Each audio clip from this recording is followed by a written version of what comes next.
My name is David Michôd, and I wrote and directed Animal Kingdom. And before that, I've made. I went to film school in Melbourne about 10 or 11 years ago, and have since then made a couple of short films and a documentary,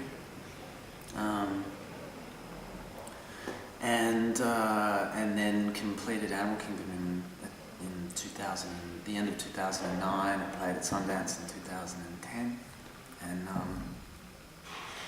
I'm here. Yeah, and you win. At Sundance. And at Sundance. Yeah, it's good. That was very exciting.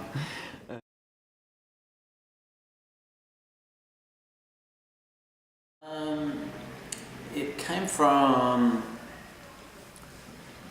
I moved to Melbourne from Sydney when I was 18, and I knew nothing about Melbourne. And it was a completely foreign city to me, and I didn't even really know anyone there. And I just started reading. About Melbourne's criminal history. I particularly loved. There was a couple of books by a guy named Tom Noble, who used to be the chief police reporter at one of Melbourne's main newspapers, and he was there during the 1980s, covering what turned out to be the last days of armed robbery in Melbourne, the last days of these hardened gangs of armed robbers, and the last days of the armed robbery squad in the Melbourne police, which was kind of like a gang in itself, and the hatred that existed between these two groups, which was really quite palpable and violent. And I straight away started imagining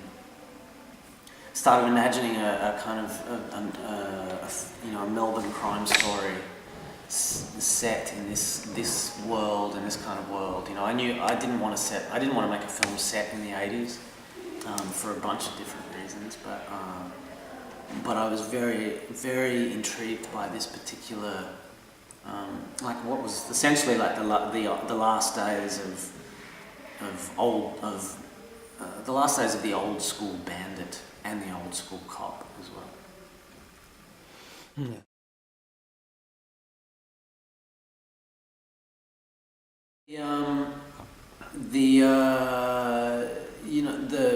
In the 1980s,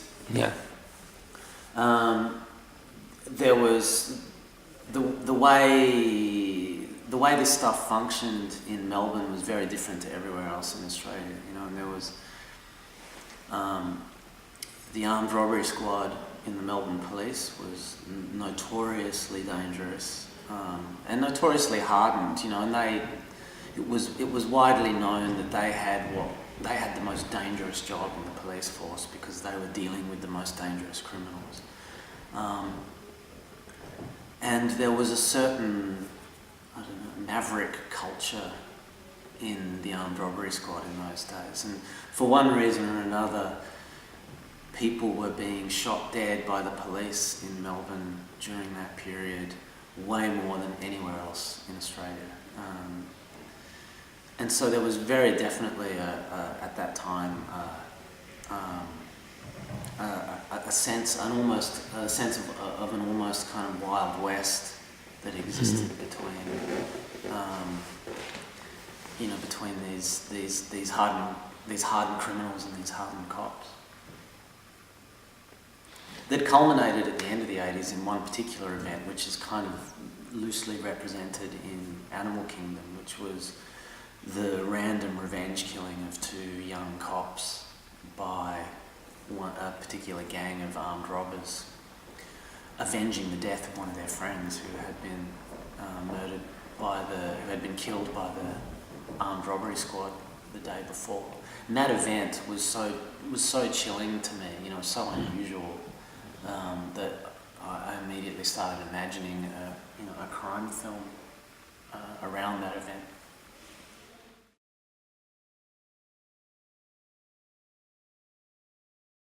I mean, you know, that was in part because, you know, I knew I didn't want to shoot the film in the 80s because I didn't want to make a period film. I knew that the resources we would have available to us would make it difficult, you know, not just in terms of props and costume and all that kind of stuff, but just in terms of time, you know, to dress things period takes time, and I knew we wouldn't have a lot of that. But I also didn't want... It's difficult to make a film set in the 80s without making the audience laugh at, you know, ridiculous haircuts and you know, and gigantic phones, and this didn't feel like the movie for that.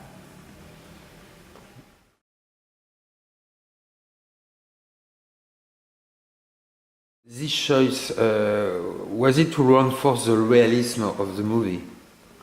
Or a problem of money, or I don't know. It was a couple of things, you know. I knew that it would be. I wanted to work with a cinematographer who was very good at working with minimal lighting, you know. And Melbourne has a pretty vibrant culture at the moment of really great cinematographers who work in this way, you know, who spend more time blocking light out than they do putting light in, you know.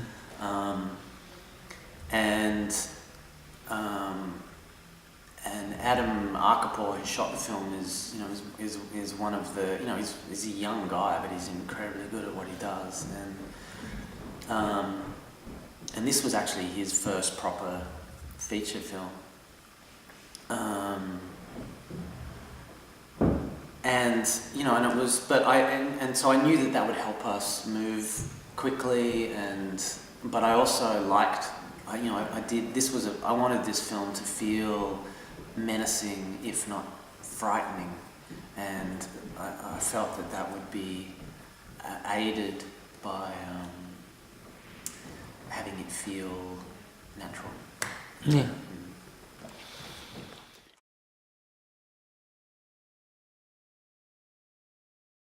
So, okay, I'll talk you through it. I wrote Jackie Weaver's character for Jackie Weaver and started writing for her a long time ago. I wrote Ben Mendelsohn's character, Ben Mendelsohn plays Smurf. I wrote his character for him. Ah oui.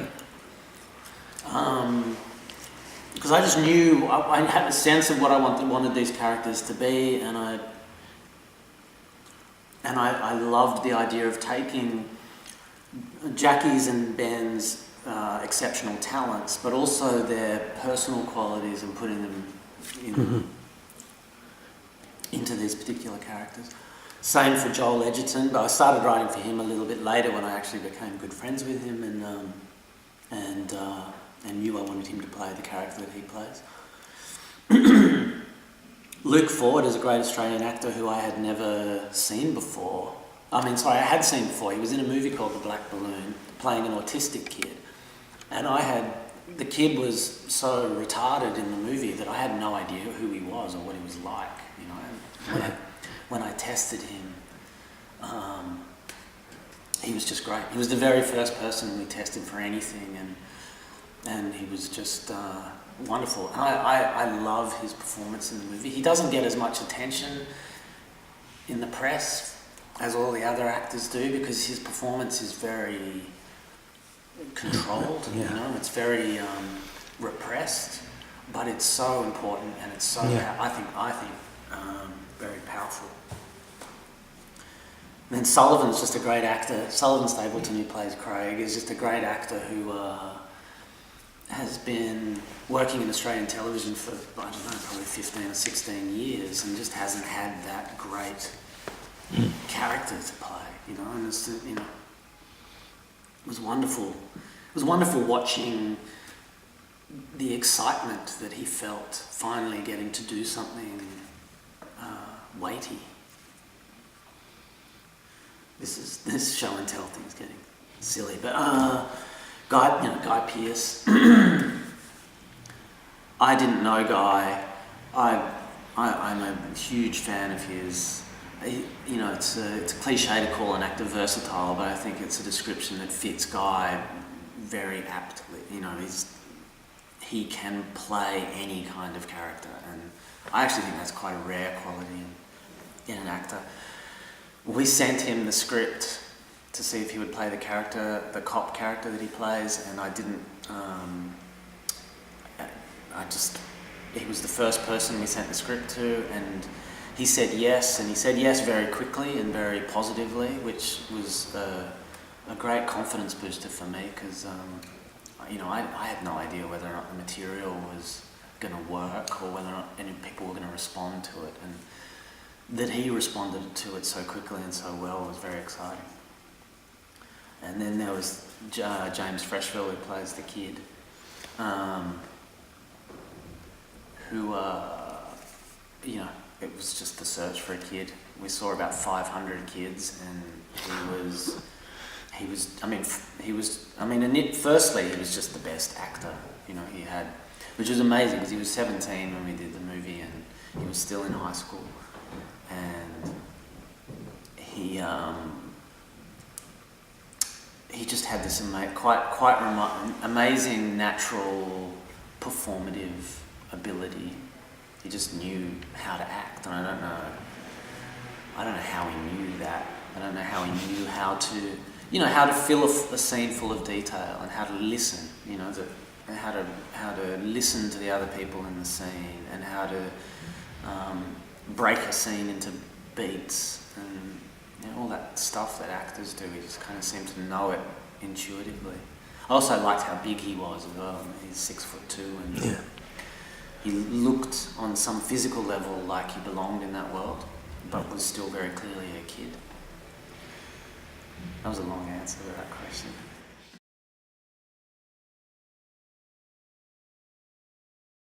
Which was kind of what I wanted Guy to be carrying in the movie, because you know, in my conversations with Guy about the character, we both felt like we wanted him to be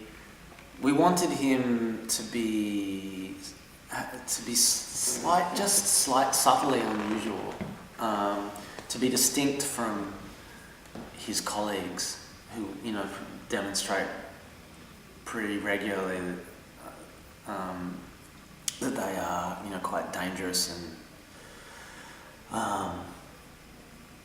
function like a gang in a way. What I liked about the mustache, though, is that maybe 20 years ago a mustache like that would have been very common for police to have, but Yeah. in Guy, it's like on Guy's character in this day and age, it's like it's an anachronism, you know. It's some strange thing that he's clinging on to, that, you know, maybe his father had once been a cop, or that it just something that, you know, once upon a time, you know, in a kind of classic California highway cop, it's like a sign of, it actually makes them look quite nasty. On Guy, I mean, we felt that he would actually carry it in an endearing way, you know, that it softens his face, and it softens his face, and yet somehow also makes him feel like he has his roots in police establishment, you know. But anyway, these were the things that we were, you know, and I think, you know, actors like it too, but I like, you know, I think Guy quite enjoyed. I think Guy enjoys the disguises that you wear as an actor, and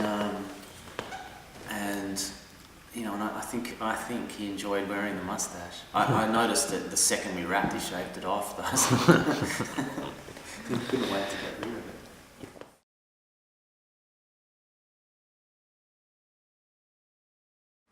You know, what was important to me was that even though this is, you know, Animal Kingdom is a film about, even though Animal Kingdom is a crime film, I wanted it to be first and foremost a film about family, and that family just happens to be situated in a really dangerous criminal environment. And so much of this particular family is actually based on my observations of just normal families, or seemingly normal families, non-criminal families. And particularly based around my observations of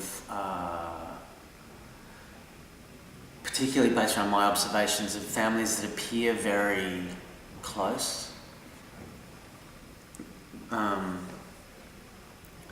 But the closer you look at those families, the more you start to realise that the glue that holds them together is often quite toxic. And I like the idea of this particular gang of criminals being a family that probably wouldn't be together if it weren't for that strangely toxic glue that is their mother, and that and the glue that she has, the stickiness of her glue comes from her ability to create sunshine in and around her family. She feels like a very loving character, like a very maternal character. But you start to realise the more you look at her that love is in fact incredibly selfish love, that what she loves most of all is being a woman at the centre of a kind of a pack of powerful young men. And then you start to realise also the extent to which she will go to protect not necessarily just her family, but to protect her position at the centre of that pack. And so the decisions that you come to see that she's capable of making are very much about protecting, are as much, if not more, about her protecting herself than they are about protecting her sons. We have also the impression that, in fact, the real glue of the family at the beginning, it was the friend of the family. It was Baz, and after he died, things changed. Yeah. I mean, I wanted the movie to feel unpredictable. I wanted to make a crime film that was functioning like crime films do, but I didn't ever want the characters in it to feel safe, and I don't want the audience to feel safe in it. I want them to.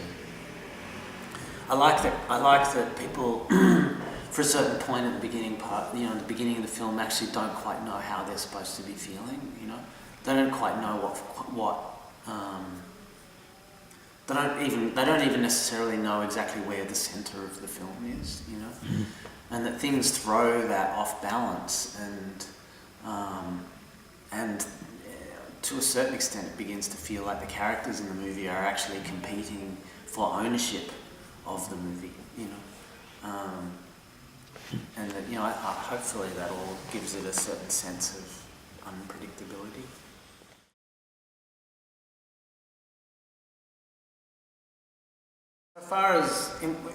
Insofar as I knew that I wanted to make a crime film that felt very menacing and paranoid. I knew that I needed to make a crime film that took itself very seriously. That it was quite an austere sort of crime film. That it couldn't be a kind of rock and roll crime film or a light crime film. So that automatically gave me a sense of the kind of the engine that I want the score to be. But I also like movies that make bold musical choices. And there were times when I was making the film where I wondered whether or not I was pushing the music too hard. But I just love movies that make bold musical choices, and I wanted to fool around with that stuff.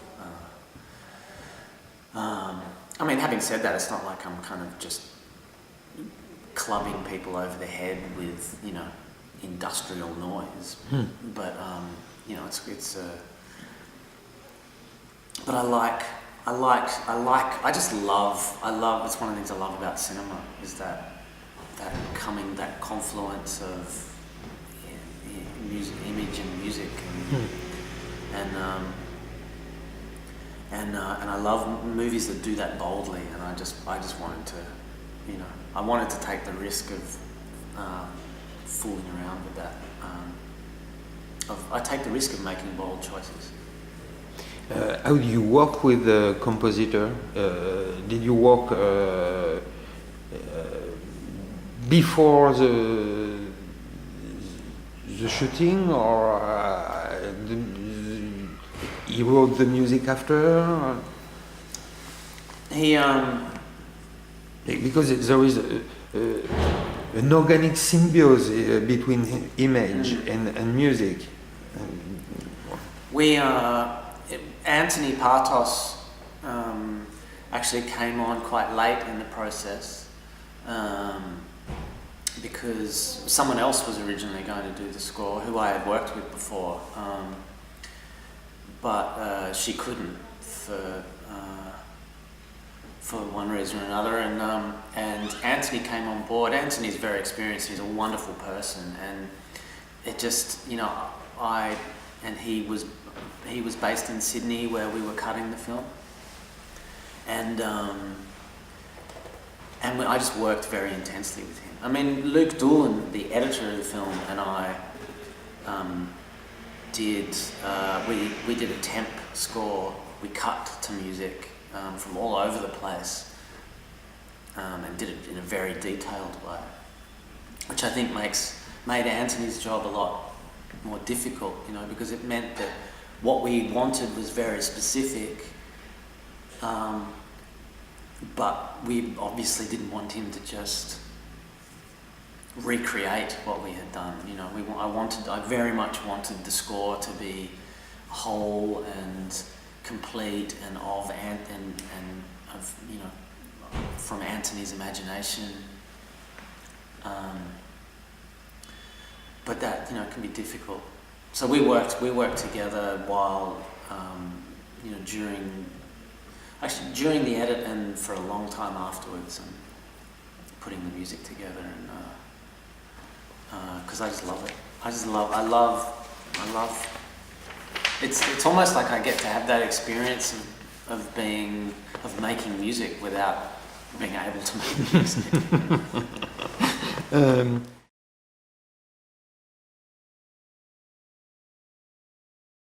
Or not? I'm trying. I mean, I feel like I'm ready. I'm ready to start working again. I just feel, you know, now that I've had this experience, I realise how exhausting it is, and how emotionally challenging it is. You know, I feel like I feel incredibly wary of doing anything that I don't believe in 100%, you